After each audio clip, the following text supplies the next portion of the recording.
하나님 말씀 마가복음 10장 46절에서 52절 말씀입니다. 신약성경 마가복음 10장 46절에서 52절 말씀입니다.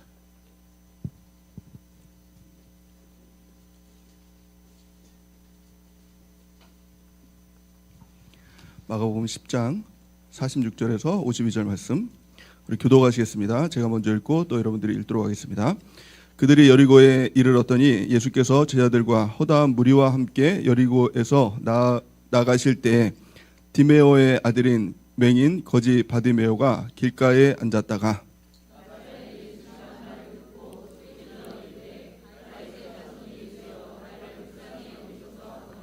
많은 사람이 꾸짖어 잠잠하라 하되 그가 더욱 크게 소리질러 이르되 다윗의 자손이여 나를 불쌍히 여기소서 하는지라.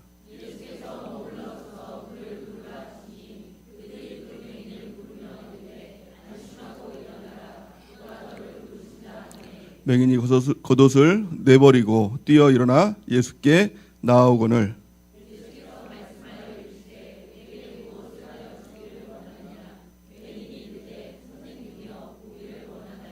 예수께서 이르시되 가라 내 믿음이 너를 구원하였느니라 하시니 그가 곧 보게 되어 예수를 길에서 따르니라. 아멘. 할렐루야. 하나님의 은혜와 복이 또 우리 가운데 임하기를 예수님의 이름으로 간절히 축원해 드립니다. 우리가 날마다 하나님 자녀의 권세로 승리하는 삶을 살아가기를 예수님의 이름으로 축원해 드립니다. 우리는 예수 그리스도 안에서 새 사람이 되었습니다. 이전 것은 지나갔으니 보라 새 것이 되었도다 말씀하고 있습니다. 고린도후서 5장 17절 말씀 우리 같이 한번 읽어보겠습니다. 시작.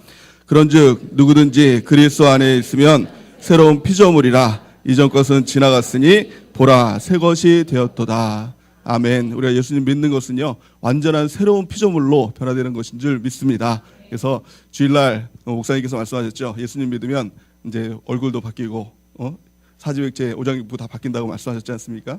그래서 처음에 그 등록할 때 사진이랑 또 지금 모습이랑 비교해 보라고 했을 때 제가 많이 찔렸습니다.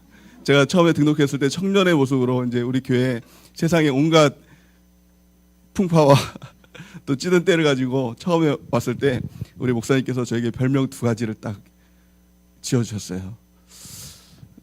무슨 별명이냐? 첫 번째 메뚜기. 메뚜기 같이 생겼대요 그때는. 메뚜기. 그래서 메뚜기. 두 번째 날라리. 날라리래요. 저거. 그랬어요. 근데 저 그 말씀을 들으면서 제가 그런 생각을 했습니다. 야 메뚜기 날라리가 이렇게 강단에 서가지고 목사가 돼가지고 예수 그리스도 안에 있으니까 완전히 새로운 피조물이 되었구나라는 생각을 하면서 제가 제 자신을 보면은 정말 이 말씀이 증명이 됐구나라는 것들을 정말 느끼면서 또 하나님께 감사에 또 감사로 또 이렇게 올려드립니다. 여러분들이 저를 볼 때 지금도 메뚜기로 보지 않겠죠. 또 날라리라고 그러지 않겠죠. 근데 정말 하나님 안에 있으니까 다른 건 한 거 없거든요. 그리스도 안에 있으니까 하나님이 정말 바꿔주시고 변화시켜 주시고 그렇게 하나님께서 사용하여 주시고 또 새로운 피조물로 만들어 주시는 귀한 은혜가 있었습니다.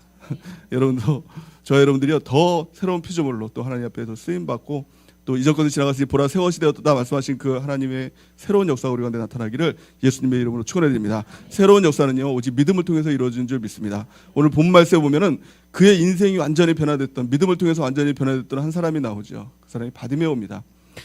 예수님께서 그 바디메오를 향해서 이렇게 말씀하세요. 52절 오늘 마가복음 10장 52절 말씀 보니까 예수께서 이르시되 가라 내 믿음이 너를 구원하였느니라 이렇게 말씀합니다. 예수님께서 그를 바라봤던 것은 다른 것이 아니라 믿음이었다는 거예요. 바디메오는 어떤 사람이었습니까? 맹인이었죠. 맹인뿐만이 아니라 거지였어요. 거지 맹인이었습니다. 또 본인만 거지 맹인이 아니라 그의 아버지도 맹인이었고 거지였습니다. 대물림이었어요. 거지도 대물림이었고 또 맹인도 맹인의 그런 그 장애도 대물림이었어요. 어떻게 보면 운명과 같았어요. 그의 어떻게 그 운명과 같은 그런 것을 가지고 있었습니다. 그런데요, 그가 예수님을 만나고 완전히 바뀌어요. 운명이 바뀌어요. 그래서 오늘 말씀의 제목은 믿음으로 인생이 역전된다라는 제목으로 말씀의 은혜를 나누고자 합니다. 우리 한번 따라해 보겠습니다. 믿음으로 인생이 역전된다. 믿음으로 인생이 역전된다. 아멘. 오늘 본 말씀에 보면 예수님께서 여리고성에 들어갑니다. 또 제자들과 수많은 무리가 예수님을 따랐대요. 수많은 무리가 따랐다는 거예요. 근데 여리고성에서 정말 예수님을 경험하고 예수님의 능력을 경험한 사람은 오직 단 한 사람, 거지 바디메오밖에 없었다는 거예요. 우리도 마찬가지입니다. 우리가 예배를 드리잖아요. 또 예수님을 믿고 수많은 사람들이 예배를 드리고 예수님을 따른다고 할지라도 정말 예수님을 경험한 사람은요, 단 한 사람일 수도 있다는 거예요. 단 한 사람일 수도 있다는 것입니다. 믿음으로 저와 여러분들이 그 단 한 사람이 되는 은혜가 있기를 예수님의 이름으로 간절히 축원드립니다. 예수님을 따랐던 사람 중에서도 많은 사람들이 있었을 것입니다. 많은 어떤 믿음을 가지고 있었던 사람, 기도도 많이 했던 사람, 또 말씀도 많이 알았던 사람들이 있었을 거예요. 그런데 예수님을 만났던 이 사람은요, 가장 초라한 사람이었어요. 이 여리고에서 가장 가능성이 없는 사람, 인생 회복에 가장 가능성이 없는 사람, 거지에다가 또 맹인에다가 또 부모도 거지고 맹인이고 가장 가능성이 없는 이 사람이 예수님을 만났을 때 그의 삶이 완전히 변화됐습니다. 단 한 가지였습니다. 믿음이었어요. 믿음. 저 여러분들의 이 믿음을 소유하는 은혜가 있길 바랍니다. 오늘 본 말씀 통해서 그러면 이 바디메오라는 사람이 어떤 믿음을 가지고 있었길래 예수님께서 그의 믿음을 보시고 가라, 너의 믿음이 너를 구원하였도다, 이렇게 말씀하셨을까? 우리가 좀 말씀을 통해서 살펴보고 또 이 믿음을 우리가 소유해서 우리가 예수님께 나아가서 우리 바디메오처럼 우리의 인생이 완전히 변화되는 은혜가 있기를 예수님의 이름으로 축원해 드립니다. 중요한 것은 무엇입니까? 지금 나의 상황이 아니에요. 나의 지금의 모습이 아니에요. 나의 모습이 정말 거지와 같은 모습일 수도 있어요. 정말 맹인과 같은 그런 모습일 수가 있어요. 근데 예수님은요, 그 모습이 고려의 대상이 아니었다는 거예요. 예수님께서 그를 변화시키고 또 그를 완전히 새롭게 할 때 지금의 모습이 어떠했느냐, 이것은 고려의 대상이 아니었다는 거예요. 예수님의 고려의 대상은 단 한 가지였다는 것입니다. 믿음이었어요. 믿음. 저 여러분들이요, 그 믿음을 통해서 이 저녁에 그 믿음을 소유하고 주 앞에 나감을 통해서 우리의 인생도 완전히 변화되고 새 사람이 되고 새로운 피조물이 되고 더 주 앞에 쓰임받는 거룩한 종되는 은혜가 있기를 예수님의 이름으로 간절히 축원해 드립니다. 다시 한번 말씀드리지만 오늘 나온 이 바디메오는요, 거지였어요. 맹인이었어요. 가능성이 없는 사람이었어요. 근데 그 사람이 눈을 뜨고 거지의 신분을 버리고 그리고 마침내 어떻게 됐느냐, 52절 말씀해 보니까 우리 같이 한번 읽어볼까요? 52절 마가복음 10장 52절 시작. 예수님 이르시되 가라, 내 믿음이 너를 구원하였느니라 하시니 그가 곧 보게 되어 예수를 길에서 따르니라. 아멘. 어떤 사람이 됐습니까? 눈이 띄어지고 그가 거지의 신분이 아니라 남에게 동냥받아서 그것으로 먹고 사는 누군가의 도움을 받는 사람이 아니라 그가 눈을 떠서 예수님을 따르는 사람이 됐어요. 다른 말로 하면 제자가 됐다는 거예요. 예수님을 통해서 복음을 증거하는 사람이 됐다는 거예요. 남에게 받는 사람이 이제는 가장 귀한 복음을 증거해주고 남을 세워지고 양육하고 전도하고 천국 나라를 확장하는 그런 사람으로 완전히 변화됐다는 것입니다. 저 여러분들의 삶도 마찬가지입니다. 지금의 삶이 누군가의 도움을 받는 그런 삶일 수도 있습니다. 하지만 예수님의 고려 대상은 그것도 고려 대상이 아닙니다. 단 한 가지, 믿음입니다. 저 여러분들이 그 믿음을 오늘 소유하는 은혜가 있길 바랍니다. 그다음 첫 번째, 그 믿음이 무엇이었습니까? 그 믿음은요, 깊은 갈망이었다는 거예요. 깊은 갈망. 우리 한번 따라해 보겠습니다. 깊은 갈망. 믿음의 역사는 이 깊은 갈망으로부터 시작이 된다는 거예요. 이 바디메오는 태어날 때부터 거지였습니다. 또 태어날 때부터 맹인이었습니다. 아마 지금까지 한 번도 그 눈을 떠봐야겠다는 그런 생각을 못했어요. 한 번도 거지의 신분에서 벗어나봐야겠다 그런 꿈조차도 내보지 못했어요. 아버지도 거지고 나도 거지였으니까. 아버지도 맹인이고 나도 맹인이었으니까. 팔자려니 운명이려니 그렇게 살았어요. 엄두도 내지 못했어요. 내가 눈을 뜬다고? 이런 엄두도 내지 못했어요. 근데 오늘 본 말씀 보니까 46절 말씀 보니까 그들이 여리고에 이르렀더니 예수께서 제자들과 허다한 무리와 함께 여리고에 가실 때에 디메오의 아들 맹인 거지메오가 길가에 앉았다가 나사렛 예수시란 말을 듣고 소리질러 이르되 다윗의 자손 예수여 나를 불쌍히 여기소서 하거늘. 아멘. 이 바디메오가 예수님이 지나간다는 소리를 들었습니다. 그럴 때 어떤 마음이 들었습니까? 그에게 감동감화가 생겼어요. 눈이 떠질 수 있다는, 저분을 통해서 내가 눈이 떠질 수 있다라는 감동감화가 있었어요. 깊은 갈망이 생겨나게 됐다는 것입니다. 우리도 마찬가지입니다. 우리도요, 정말 그 성령의 감동감화가 무엇입니까? 그것이 임했을 때, 성령이 임했을 때 나타나는 특징이 무엇입니까? 그냥 단지 기분이 좋아지고 방언하고 뭔가 힐링되고 그 차원이 아니라 전혀 다른 꿈을 꾸게 된다는 거예요. 우리가 정말 혁명적인 생각을 하게 된다는 거예요. 내 눈이 떠질 수 있다라는 생각을 하게 된다는 것입니다. 나의 삶이 변화될 수 있다라는 생각이 들게 된다는 것이에요. 성령 충만함의 역사가 무엇입니까? 새로운 꿈을 꾸게 된다는 거예요. 새로운 소망을 갖게 된다는 거예요. 지금까지는 단지 무엇인가 더 누군가의 동량을 받아서 더 먹고 살고 배불리 먹고 사는 게 꿈이었던 이 사람이 눈을 떠야겠다는 생각을 갖게 된 거예요. 이것은 이 사람이 정말 눈이 뜨는 것, 이것이 정말 소망이죠. 소망이죠. 우리는 이 사람을 보면서 눈이 이 맹인이니까 눈 떠지는 게 당연하겠다. 그게 소망이 당연하겠다 이렇게 생각이 되잖아요. 그런데 정말 정작 맹인인 사람은요, 그 꿈을 꾸지 못해요. 그 꿈을 꾸지 못해요. 현실적인 꿈만 꾸게 된다는 거예요. 근데 성령이 임하면요, 정말 내가 꾸어야 될 꿈을 꾸게 된다는 것입니다. 여러분도 마찬가지 아닙니까? 정말 내가 이것을 꼭 이뤄야 되는 그 꿈이 있어요. 그 꿈이 있어요. 근데 엄두를 내지 못하는 거예요. 이게 꿈이다라고 말하지 못하는 거예요. 오늘 이 본말씀 보니까 이 바디메오가 이 꿈을 꾸게 된다는 것입니다. 시편 107편 9절 말씀 우리 같이 한번 읽어보겠습니다. 시작. 그가 사모하는 영혼에게 만족을 주시며 줄인 영혼에게 좋은 것으로 채워주심이로다. 아멘. 하나님께서 채워주시겠다고 약속하신 사람이 있어요. 누구에게 채워준다고 말씀하고 있습니까? 사모하는 영혼, 깊은 갈망 가운데 사모하는 영혼, 또 줄인 영혼에게 그 영혼의 좋은 것으로 채워주시로다 라고 말씀하고 있는 것입니다. 믿음의 역사가 무엇입니까? 바디메오의 믿음이 무엇이었습니까? 현실을 뛰어넘는 거예요.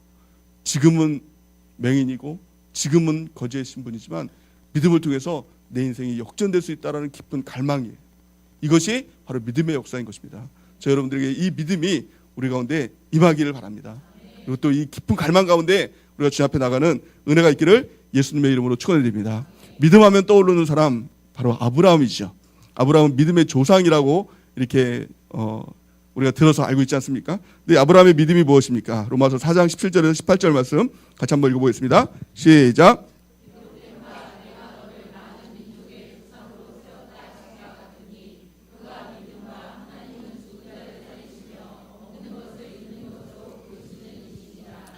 아브라함이 바랄 수 없는 중에 바라고 믿었으니 이는 내 후손이 이같이 하신 말씀대로 많은 민족의 조상이 되게 하려 하심이니라. 아멘. 아브라함의 믿음이 뭐라고요? 17절 말씀에 보니까 하나님은 죽은 자를 살리시며 없는 것을 있는 것으로 부르시는 이시니라. 아멘. 믿음이 무엇입니까? 하나님은 죽은 자를 살리신다. 이거 믿는 거예요. 아무것도 없어도 하나님은 없는 것을 있는 것처럼 부르신다. 무에서 유를 창조하신다. 이 믿음이에요. 이 믿음이에요. 저 여러분들이 이 믿음을 소유하는 은혜가 있길 바랍니다. 죽어도 믿는 거예요. 죽어도 살리신다. 이걸 믿는 것이 참 믿음이라는 것입니다. 나사로가 죽었어요. 예수님께서 이제 사흘이 지난 다음에 나사로를 찾아가죠. 그랬더니 마르다와 마리아가 막 난리가 났습니다. 예수님 진작에 죽기 전에 오셨어야죠.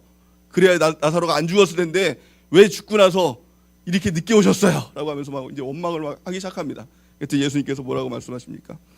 요한복음 11장 39절에서 40절 말씀이니까 예수께서 이르시되 돌을 옮겨 놓으라 하시니 그 죽은 자의 누이 마르다가 이르되 주여 죽은 지가 나흘이 되어 벌써 냄새가 나나이다. 이렇게 얘기합니다. 돌을 옮겨 놓으라. 왜 옮겨 놓으라 했을까요? 살리시려고 옮겨 놓으라 했어요. 그랬더니 어떻습니까? 죽은 지가 사흘 됐어요. 이제 다 끝났어요. 끝났는데 뭐 하시려고요? 이렇게 얘기했어요. 그때 예수님께서 40절 말씀에 뭐라고 말씀하십니까? 우리 같이 한번 읽어볼까요? 40절 요한복음 11장 40절 시작. 예수께서 이르시되 내 말이 내가 믿으면 하나님의 영광을 보리라 하지 아니하였느냐 하시니라. 아멘. 무엇입니까? 믿으면 영광을 본다는 거예요. 죽어도 믿으면 살아난다. 영광이 나타나게 된다는 거예요. 우리의 삶은 어떻습니까? 다 죽은 것 같은 그런 삶이 있지 않습니까? 다 끝난 것 같은 삶이 있지 않습니까? 예수님께서 뭐라고 말씀하십니까? 아니야, 끝난 거 아니야. 이렇게 말씀하세요. 믿으면 영광을 보는 거야. 하나님은 죽은 자를 살리시는 하나님이야. 없는 것을 있는 것으로 부르시는 하나님이야. 너 상황을 믿지 말고 환경을 믿지 말고 처지를 믿지 말고 하나님을 믿어. 이거예요. 우리 하나님을 믿는 것은 위대한 일입니다. 정말 위대한 일이에요. 정말 큰 일입니다. 정말 죽어도 믿는 거예요. 죽어도 믿는 거예요. 아니 죽어도 살리는데 안 될 게 뭐가 있겠습니까? 안 될 거 뭐가 좀 가져와 보세요. 안 될 거 좀 낙심하는 거 좀 가져와 보세요. 안 될 게 없는 것입니다. 천지를 창조하신 하나님, 전능하신 하나님, 그 하나님이 뭐라고 말씀하십니까? 죽어도 믿으라는 거예요. 죽어도 믿으라는 거예요. 다 끝나도 믿으라는 거예요. 하나님은 죽은 자를 살리시는 하나님이다. 없는 것을 있는 것으로 부르시는 하나님이다. 라고 말씀하시는 것입니다. 믿음이 무엇이에요? 우리의 상황 믿는 거 믿음 아닙니다. 환경 믿는 거 믿음 아닙니다. 환경을 대비해서 하나님 보는 거, 이거 믿음이 없는 거예요. 믿음이 적은 거예요. 하나님만 바라보는 거예요. 상황이 어떻든 환경이 어떻든 처지가 어떻든 하나님은 다 하신다. 하나님은 내 삶을 변화시키신다. 눈도 뜨게 하신다. 거지의 삶도 제자의 삶으로 바꾸신다. 이거를 믿는 것이 참 믿음이라는 것입니다. 예레미야 33장 3절 말씀, 우리가 잘 아는 말씀이지요. 너는 내게 부르짖으라. 내가 내게 응답하겠고 내가 알지 못하는 크고 새로운 일을 내게 보이리라. 은밀한 일을 내게 보이리라 말씀하고 있잖아요. 우리가 어려운 일이 있어요. 우리가 문제가 많아요. 그럴 때 이제 이 말씀을 붙들면 너는 내게 부르짖으라. 내가 내게 응답하겠다. 이렇게 말씀하잖아요. 부르짖음에 응답이 있습니다. 믿습니까? 아무리 큰 문제가 있을지라도 부르짖어 기도하면 반드시 하나님께서 응답하신다는 거예요. 그리고 크고 새로운 일을 우리 가운데 보여주신다는 거예요. 꿈을 보여주시고 환상을 보여주시고 미래를 보여주시고 하나님께서 정말 그 역사가 우리 가운데 있다라는 거예요. 그래서 문제가 크면 클수록 부르짖어 기도하며 나가는 은혜가 있길 바랍니다. 그런데요, 제가 이게 이런 설교를 했었어요. 그래서 정말 문제가 있으신 분들, 그런 분들이 이 설교를 들으면 부르짖어 기도하겠거니, 그리고 또 하나님의 응답을 받겠거니 라는 은근한 기대를 가지고 예전에 이런 설교를 막 한 적이 있어요. 근데 참 희한한 거는요, 별로 문제 없는 사람들은 막 부르짖어 기도해요. 근데 정작 문제 있는 사람들은요, 정작 큰일 있는 사람은요, 입을 뻥끗 못하는 거예요. 눌려가지고. 알아요. 지식으로는 알아요. 부르짖어야지 응답하시지, 이건 알아요. 근데 이게 안 나오는 거예요. 입이 뻥끗 안 되는 거예요. 부르짖어지지가 않는 거예요. 그 이유가 왜일까 고민을 했어요. 왜 부르짖어야 되는데 부르짖지 못할까? 근데 그 이유가 단 한 가지더라고요. 그 이유는요, 내가 믿는 하나님보다 문제가 더 크면 부르짖지 못해요.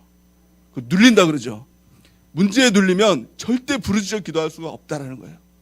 그 믿음이 무엇입니까? 내가 믿는 하나님이 문제보다 더 커지는 거예요. 더 커지는 거예요. 그럴 때 부르짖어 기도할 수 있다는 거예요. 오늘 이 바디메오가 그 믿음이 들어왔어요. 예수님께서 내 눈을 떠주시게 해주신다. 그 믿음이 내 안에 들어왔어요. 그랬더니 어떻게 합니까? 어떻게 했죠? 부르짖는 거예요. 부르짖는 거예요. 47절 말씀 보니까 나사렛 예수시란 말을 듣고 소리질러 이르되 다윗의 자손 예수여 나를 불쌍히 여기소서 하거늘. 아멘. 깊은 갈망이 돌아왔을 때 나타나는 특징이 무엇입니까? 부르짖게 된다는 거예요. 우리 가운데 깊은 갈망에 믿음이 우리 가운데 들어오길 바랍니다. 새로운 꿈이 우리 가운데 들어오길 바랍니다. 그리고 그 꿈이 들어왔다면 하나님 앞에 부르짖어 기도하며 나가는 은혜가 있기를 예수님의 이름으로 간절히 축원해야 됩니다. 예레미야 34장 3절 말씀 보니까 너는 내게 부르짖으라. 내가 내게 응답하겠고 내가 알지 못하는 크고 은밀한 일을 내게 보이리라 라고 말씀하셔요. 근데 그 말씀을 하시기 전에 하나님이 하신 말씀이 있어요. 무슨 말씀입니까? 예레미야 33장 2절 말씀, 우리 2절 말씀 3절 말씀 같이 한번 읽어보겠습니다. 시작. 이를 행하시는 여호와, 그것을 만들어 성취하시는 여호와, 그의 이름을 여호와라 하는 이가 이와 같이 이르시도다. 너는 내게 부르짖으라. 내가 내게 응답하겠고 내가 알지 못하는 크고 은밀한 일을 내게 보이리라. 아멘. 예레미야 33장 2절 말씀 보니까 너는 내게 부르짖으라 라고 하기 전에 하나님은요, 자기 자신을 소개해요. 내가 어떤 하나님인지 알아? 이를 행하시는 여호와, 그것을 만들어 성취하시는 여호와, 그의 이름을 여호와라는 이가 이와 같이 이르시도다. 이렇게 말씀하는 거예요. 내가 하나님이야 라는 거예요. 너의 문제가 하나님이 아니라 내가 하나님이야. 내가 그 일을 행하는 여호와야. 성취하시는 여호와야. 나한테 부르짖으면 내가 어떤 문제를 할지라도 그 문제가 해결돼 라는 거예요. 왜 부르짖을 수 있습니까? 우리가 부르짖을 수 있는 이유가 무엇입니까? 하나님이 그 일을 성취하시니까, 하나님이 그 일을 행하시니까 우리는 그 하나님께 마음껏 부르짖을 수 있는 것입니다. 그 어떤 문제를 할지라도, 죽었다 할지라도, 끝났다 할지라도, 정말 이 아브라함과 같이 그 부인의 생리가 끊어졌다 할지라도 자녀를 주시라는 그 하나님의 말씀을 믿고 부르짖어 기도하며 나가는 거예요. 믿음은 무엇입니까? 상황 바라보는 게 아니에요. 환경 바라보는 게 아니에요. 우리가 하나님의 말씀을 받을 때도 마찬가지입니다. 우리는 하나님의 말씀을 받을 때 말씀을 적용해서 삶을 바라봐야 되잖아요. 그렇죠? 이게 맞지 않습니까? 하나님께서 말씀을 주시면 그 말씀을 통해서 우리가 삶에 적용을 해야 되잖아요. 근데 큐티를 할 때 거꾸로 하는 경우가 참 많아요. 내 상황을 통해서 말씀을 붙들려고 그래요. 내 상황이 힘들고 어려우니까 하나님께서 어떤 말씀을 주실까, 내 상황에 맞는 말씀을 막 찾으려고 하는 거예요.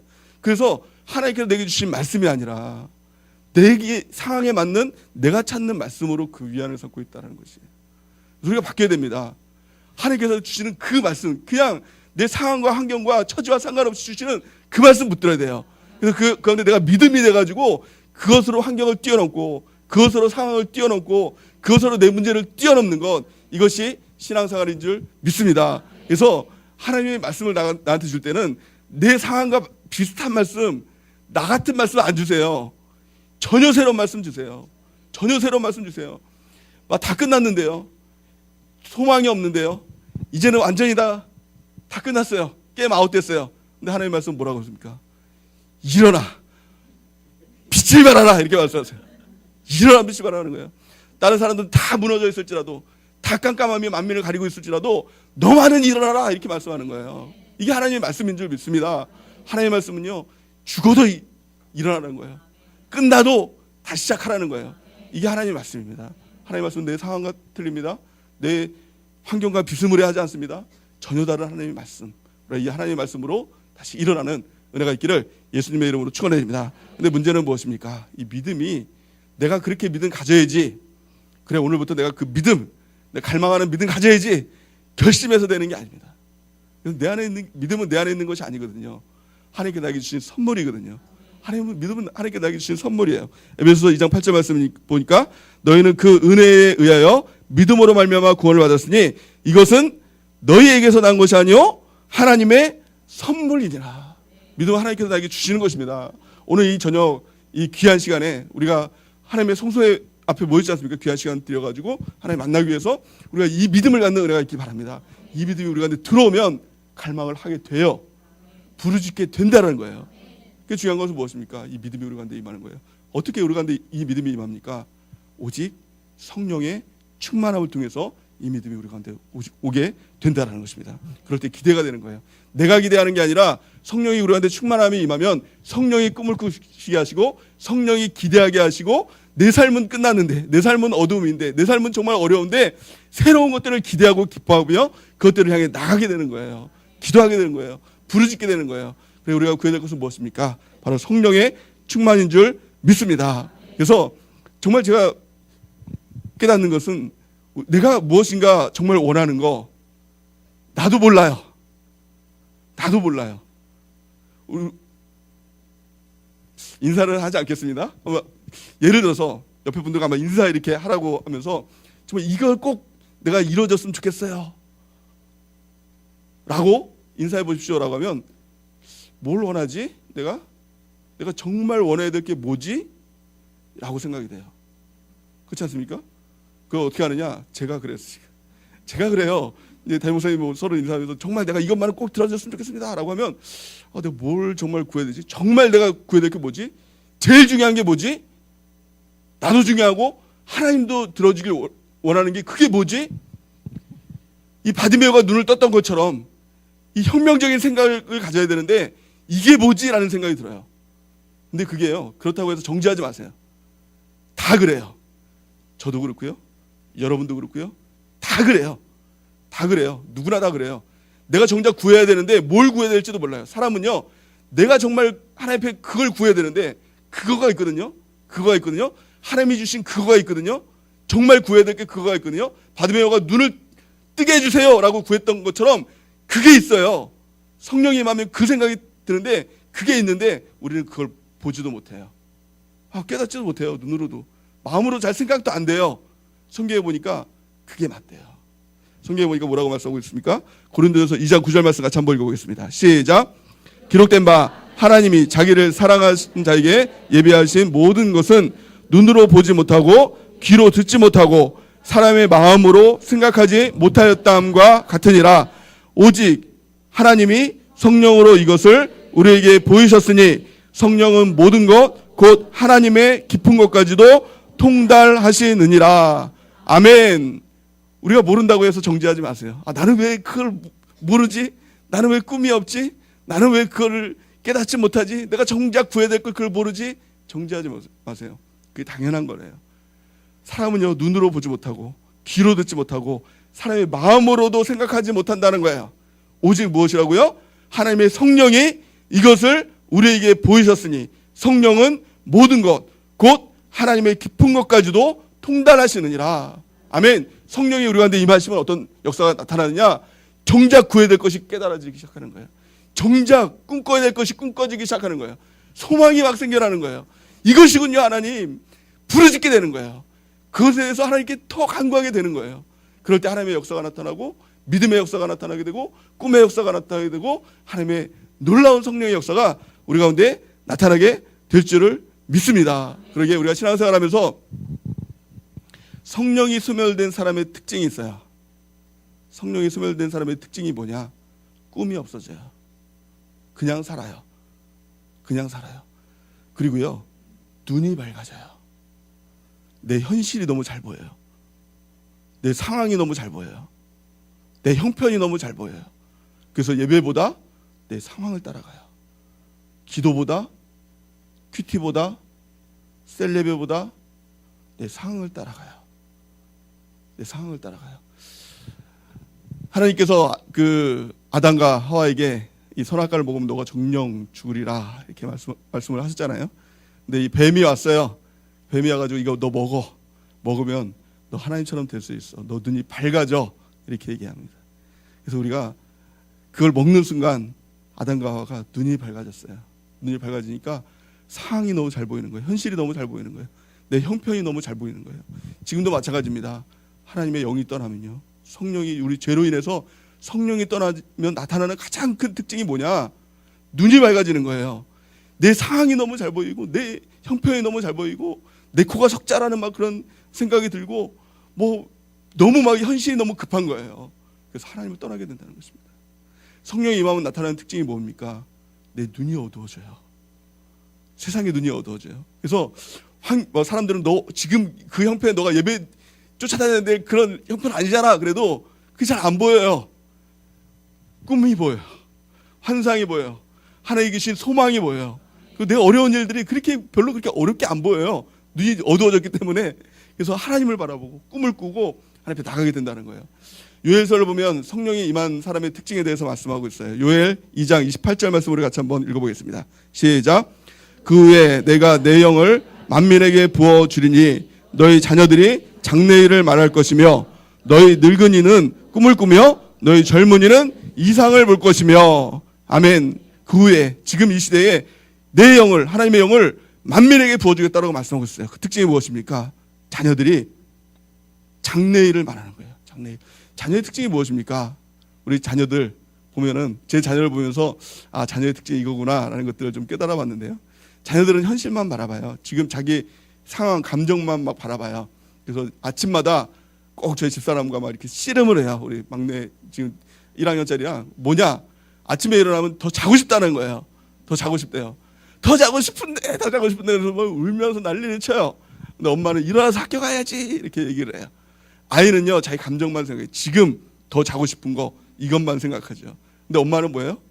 미래를 생각하죠. 일어나서 학교 가야 되잖아요. 뿐만이 아니에요.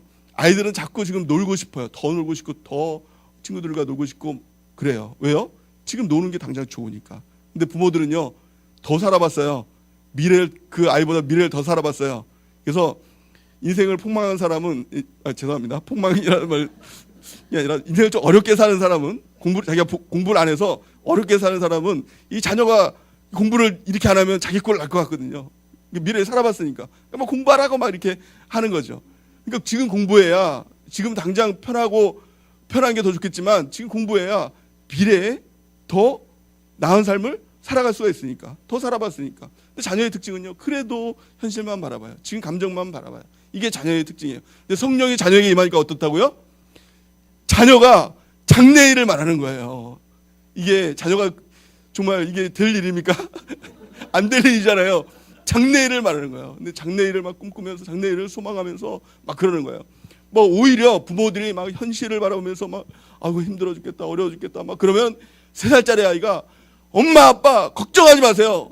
장래에 하나님께서 도와주실 거예요. 하나님께서 역사하실 거예요. 비전을 바라보세요. 막 3살짜리가 막 선포하는 거예요. 성령 받아가지고. 이게 성령의 역사인 겁니다. 또 두 번째는 뭡니까? 이게 말하기 좀 죄송하지만 늙은이, 성령 그대로 늙은이는 꿈을 꾸며 이렇게 얘기합니다. 늙은이가 나이가 많아서 늙은이가 아니에요. 나이가 많아서 늙은이가 아니라 꿈이 없어서 늙은이에요. 아무리 젊은 사람도 젊은이가 아니에요. 아무리 젊은 사람도요, 꿈이 없으면 늙은이에요. 소망이 없으면 늙은이에요. 근데 이 늙은이들이, 아니, 나이 많은 사람들 보고 얘기한 거 아닙니다. 이 젊은 늙은이들이 성령을 받으니까 꿈을 꾸는 거예요. 하나님의 꿈을 꾸는 거예요. 막 벅찬 그 꿈을 꾸게 되는 거예요. 또 청년들이 어떻게 된다고 했습니까? 청년들이 이상을 볼 것이며, 청년의 가장 특징은 무엇입니까? 현실이죠. 현실에 내가 어떤 직장을 구할 것인가, 어떤 일을 할 것인가, 여기에 대해 고민하고 어떤 대학을 갈 것인가, 현실을 바라보고 현실 때문에 고민하는 이 청년들이 이상을 바라보는 거예요. 이상, 성령이 임하니까 하나님 주신 이상, 하나님 주신 새로운 세계, 막 이것들을 막 꿈꾸고 이런 것들을 막 이상을 바라보며 나가는 거예요. 성령에 충만한 사람의 특징이 무엇입니까? 현실을 바라보지 않습니다. 현실 가운데 안주하고 또 현실 가운데 낙심하지 않습니다.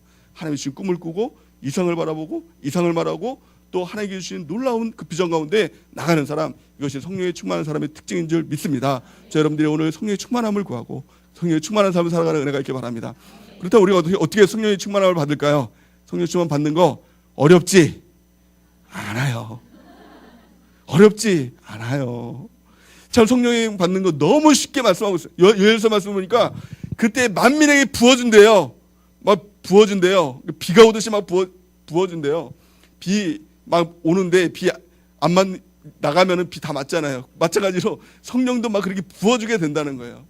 그럴 때 성령을 받는 거 어렵지 않다고 했습니다. 누가복음 11장 9절에서 10절 말씀, 성령 받는 거 너무 쉽게 말씀하고 있어요. 우리 같이 한번 읽어볼까요? 시작.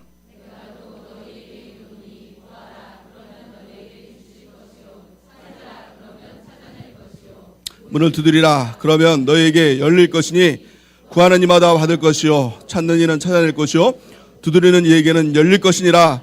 너희 중에 아버지 된 자로서 누가 아들이 생선을 달라 하는데 생선 대신에 뱀을 주며 알을 달라 하는데 전갈을 주겠느냐? 너희가 악할지라도 좋은 것을 자식에게 줄 줄 알거든 하물며 너희 하늘아버지께서 구하는 자에게 성령을 주시지 않겠느냐 하시니라. 아멘. 성령 받는 거 어떻게 하라고요? 구하라 그러면 주실 것이요, 찾으라 그러면 찾아낼 것이요, 문을 두드리라 그러면 너에게 열릴 것이니라. 구하는 이가 받을 것이요 찾는 이가 찾아낼 것이요 두드리는 이에게는 열릴 것이니라. 반드시 주신다는 거예요. 구하고 자꾸 두드리면 반드시 주신다는 거예요. 하나님께서 얼마나 답답하시면 11절 말씀 보니까 너희 중에 아버지 된 자 있지 않습니까? 아니, 어머니는 제외하는 거 아닙니다. 너희 중에 아버지도 있고 어머니도 있잖아요. 우리 중에. 그렇죠? 근데 자녀가, 이 성경 말씀 그대로 말하면 엄마 생선 줘 이렇게 얘기했더니 뱀을 막 이렇게 주는 엄마가 있겠냐? 또 엄마 나 계란, 요즘 계란이 금값이라고 하지만 알을 좀 주세요. 계란을 하나 주세요라고 했더니 정갈, 독든 정갈을 막 주면서 이거 먹어라 막 그런 엄마가 있겠느냐라고 하는 거예요. 13절 말씀에 보니까 너희가 악할지라도 좋은 것으로 자식에게 줄 줄 알거든 하물며 너희 하늘아버지께서 구하는 자에게 성령을 주시지 않겠느냐. 아멘이십니까? 아멘이십니까? 아니, 하늘아버지께서 성령 구하는데 안 주시겠느냐는 거예요. 반드시 주시겠다는 거죠. 반드시 주시겠다는 거예요. 성령을 구하면요, 오늘 하나님께서, 우리 하늘아버지께서 우리에게 성령의 충만함을 주시게 될 줄을 믿습니다. 그 성령의 충만함을 통해서 우리가 꿈과 비전을 갖길 원합니다. 이 감동과 감화를 통해서 정말 구해야 될 것을 우리가 마음에 품고 깊은 갈망을 가지고 부르짖어 기도하며 나가는 은혜가 있기를 예수님의 이름으로 간절히 축원해야 됩니다. 부르짖어 기도하며 나가는 거예요. 그럴 때 어떤 일들이 일어날까요? 우리가 부르짖어 기도하며 나갈 때, 또 깊은 갈망을 가지고 하나님 앞에 나갈 때 어떤 일이 일어날까요? 주변에서 잘한다 야 정말 대단하다 축하해 줄까요? 그렇지가 않다라는 거예요. 그러면 얼마나 좋겠습니까마는 전혀 그렇지가 않다는 거예요. 반드시 우리가 성령의 충만을 받고 갈망을 가지고 부르짖어서 하나님 앞에 나가고 하나님 앞에 더 믿음의 전진을 하며 나갈 때 반드시 방해가 있다는 거예요. 도전이 있다는 거예요. 망든다는 거예요. 막 방해하고 못 가게 만든다는 거예요. 오늘 본 말씀에 보니까 이 바디메오가 성령의 감동 감화를 받아요. 그리고 깊은 갈망, 내 눈이 떠질 수 있다라고 하면서 예수님께 나갑니다. 다윗의 자손 예수여, 나를 불쌍히 여겨주소서 라고 나가요. 그 주변 제자들이 얼마나 그 영적으로 눈이 떠져 있으면 야, 이 사람 믿음의 눈을 떴구나, 성령의 충만을 받았구나, 얼마나 기뻐하겠어요. 빨리 예수님께로 모시고 하자 이렇게 하겠어요. 근데 그렇지가 않았어요. 예수님을 따르는 사람들은 다 제자였거든요. 예수님을 따르는 사람들은 다 예수님을 추종하는 그런 사람들이었거든요. 믿음이 있는 사람들이었거든요. 그런데요, 오늘 48절 말씀 보니까 뭐라고 말씀하고 있습니까? 같이 한번 읽어볼까요? 시작.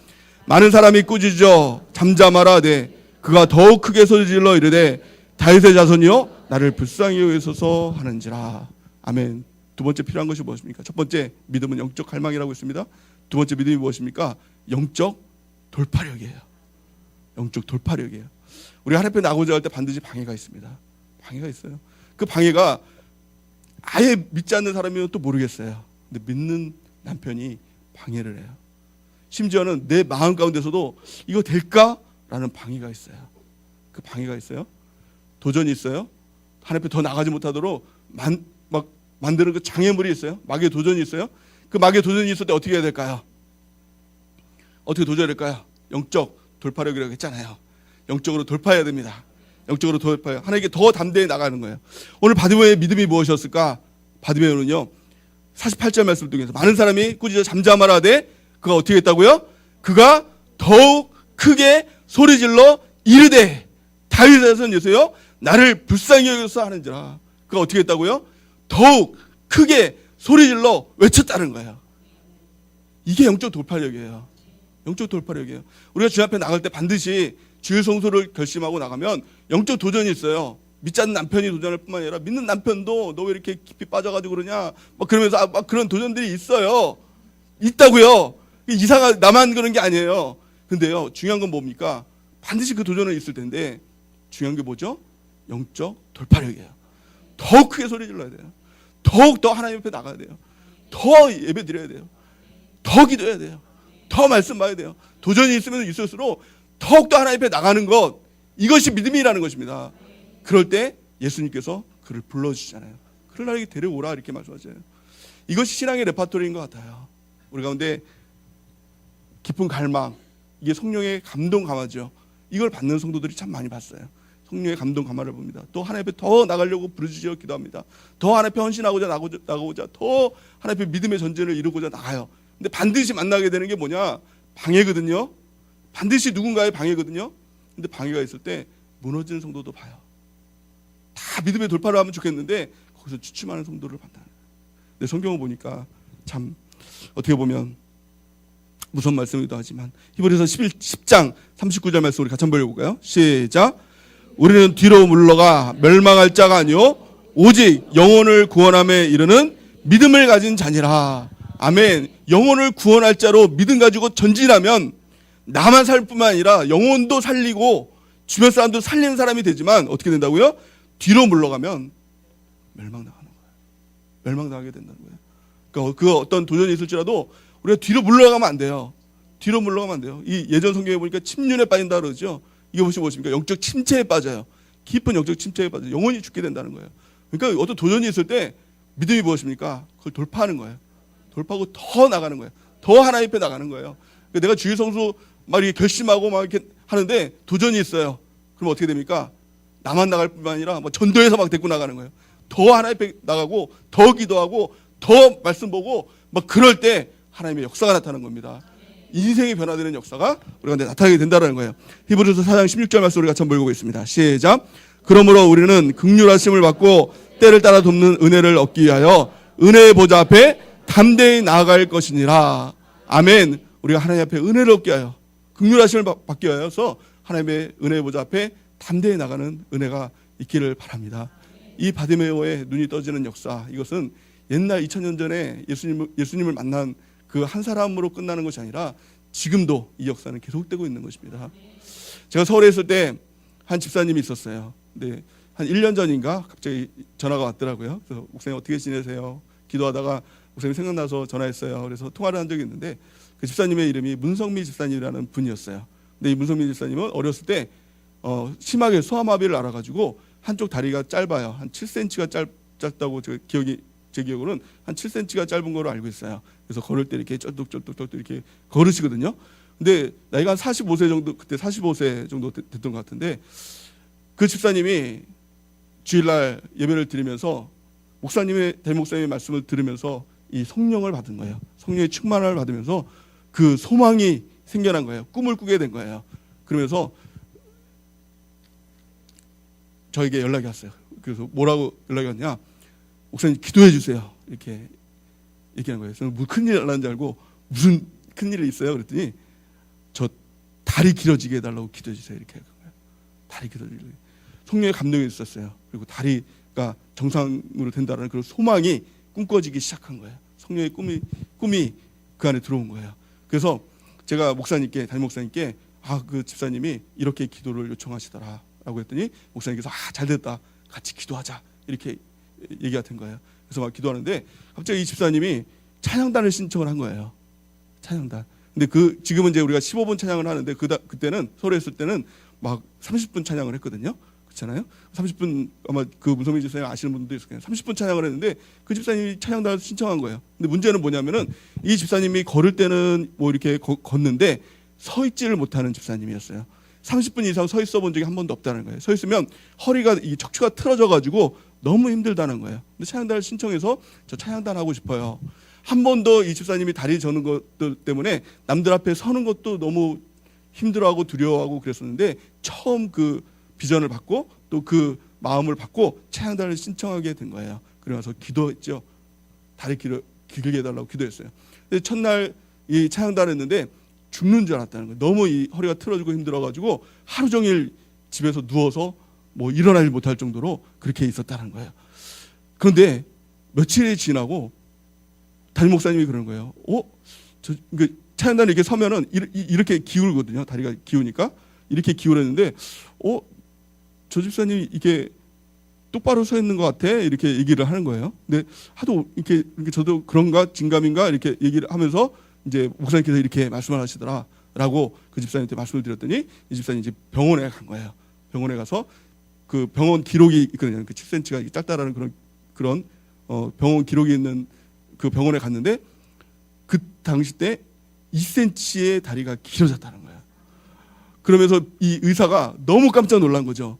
아니 지금 나이 45세 된 분의 뼈가 자란다는 게 이해가 되지 않는 거예요.